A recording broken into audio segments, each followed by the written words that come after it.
E aí, pessoal, tudo certo? Bem-vindos ao dia 24 do nosso plano de leitura anual. Hoje, as leituras nos jogam uma pergunta bem no fundo da alma, uma pergunta sobre visão. O que será que realmente nos permite enxergar o caminho de Deus? E o que, talvez sem a gente nem notar, acaba nos deixando cegos? Vamos explorar isso juntos.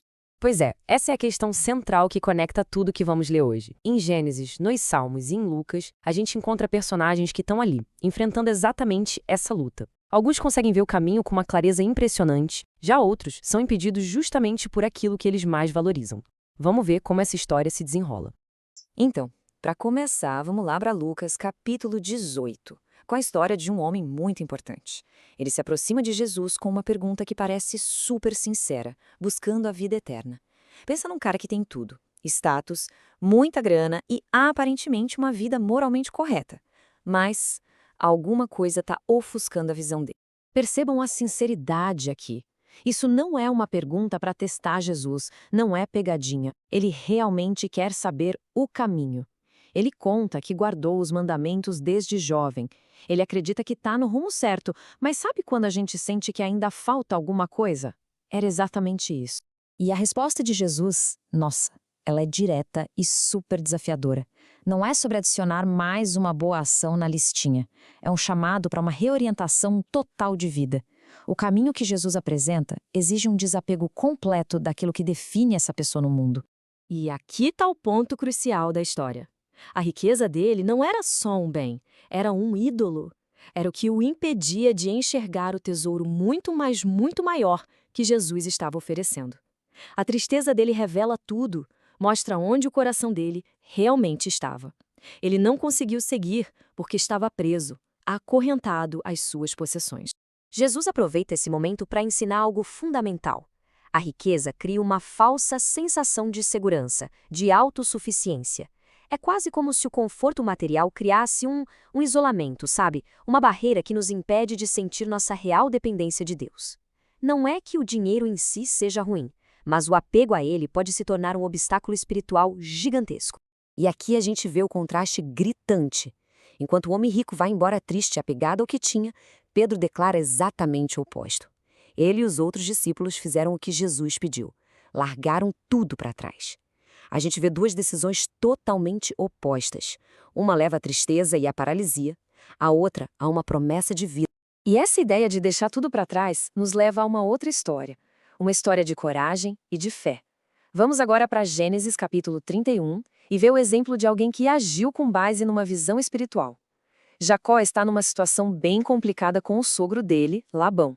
Mas em vez de ficar paralisado pelo medo do que poderia perder, ele percebe os sinais de que é a hora de partir. Jacó tinha uma visão clara porque ele estava prestando atenção. Ele viu que o jeito de Labão tratá-lo mudou, um sinal bem humano. Mas, mais importante que isso, ele ouviu a voz de Deus dando uma direção clara e uma promessa poderosa. Ele não estava só fugindo de um problema, ele estava indo em direção a uma promessa. E aqui a diferença fica muito nítida. Enquanto o homem rico foi cegado pelas suas posses, Jacó conseguiu ver a mão de Deus agindo na situação dele. Ele escolheu confiar na promessa divina, em vez de se apegar àquela segurança instável que ele tinha com Labão. Ele agiu com uma verdadeira visão de fé. Essa visão de fé do Jacó, que o levou a agir, nos prepara para o contraste mais impressionante de todos. Vamos voltar lá para Lucas 18, porque logo depois da história do homem rico, a gente encontra o completo oposto dele, um homem que não tem nada, sem posses, sem status e literalmente sem visão. A cena é de total dependência. Ele está à margem da sociedade e sua única ferramenta é a voz. Ele não tem nada a oferecer e também não tem nada a perder.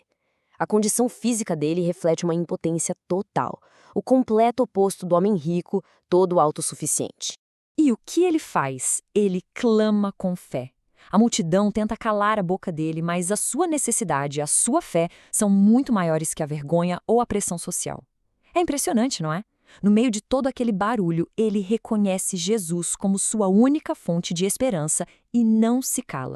Jesus para toda a multidão por causa daquele clamor. E faz uma pergunta incrível, pessoal e direta. Ele convida o homem a articular seu desejo mais profundo, dando ele dignidade e poder de escolha no meio da sua necessidade. Que pedido poderoso na sua simplicidade! Ele não pede dinheiro, não pede comida. Ele pede a coisa mais fundamental que lhe falta, a visão. Ele quer ver o mundo, ele quer ver Jesus, ele quer uma nova perspectiva. E a resposta de Jesus conecta a cura diretamente com a fé daquele homem. A fé dele o salvou. Foi a capacidade dele de ver quem era Jesus espiritualmente que permitiu que ele recebesse a visão física. Ele é o verdadeiro oposto do homem rico, sem nada, mas com uma fé que enxerga tudo. Então, de um lado, temos o homem que tinha tudo, mas não via. Do outro, o homem que não tinha nada e passou a ver. Isso nos leva à pergunta final que o Salmo 24 nos ajuda a responder. Ele eleva a nossa discussão para a questão definitiva. Quem pode, de fato, ver a Deus? Quem está qualificado para entrar na presença dele? Essa pergunta ecoa através das histórias que a gente leu. O homem rico, com toda a sua retidão por fora, não pôde. O cego, com seu coração desesperado, pôde. O Salmo nos dá a resposta definitiva sobre o que qualifica alguém para ter essa visão. Reparem que nenhuma dessas qualificações tem a ver com riqueza, status ou poder. É tudo sobre a nossa condição interior.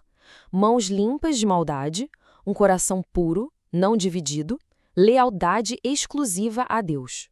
O homem rico, apesar de seguir a lei, falhou aqui, porque o coração dele estava dividido e a sua lealdade pertencia ao seu ídolo, a riqueza. E de uma forma muito bonita, o Salmo nos conecta de volta a Jacó. Aqueles que buscam a face de Deus, como Jacó fez quando confiou e partiu, são os que podem entrar na presença do rei. É uma busca que vem do coração, não uma conquista material. Então, o que a gente tira de tudo isso, o que unifica as leituras de hoje? Juntas, elas pintam um quadro muito claro sobre o que é a verdadeira visão espiritual. A gente vê um homem que é cego por causa de suas riquezas, um que enxerga pela fé e por isso consegue partir, e um cego que clama para ver e é curado. A lição de hoje, então, nos convida a uma autoavaliação. O que será que talvez esteja ofuscando a nossa visão? A mensagem é clara. Como cego, a gente precisa reconhecer nossa necessidade e clamar com fé. E como Jacó, precisamos ter a coragem de deixar nossas falsas seguranças para trás e seguir a promessa de Deus. Que a gente possa pedir a Deus a visão para enxergar o caminho bem na nossa frente. Se essa reflexão ajudou a ver algo novo hoje, deixa sua curtida e segue o canal Pneuma BR para a gente não perder de vista o próximo passo da nossa jornada. Obrigado pela companhia e até amanhã.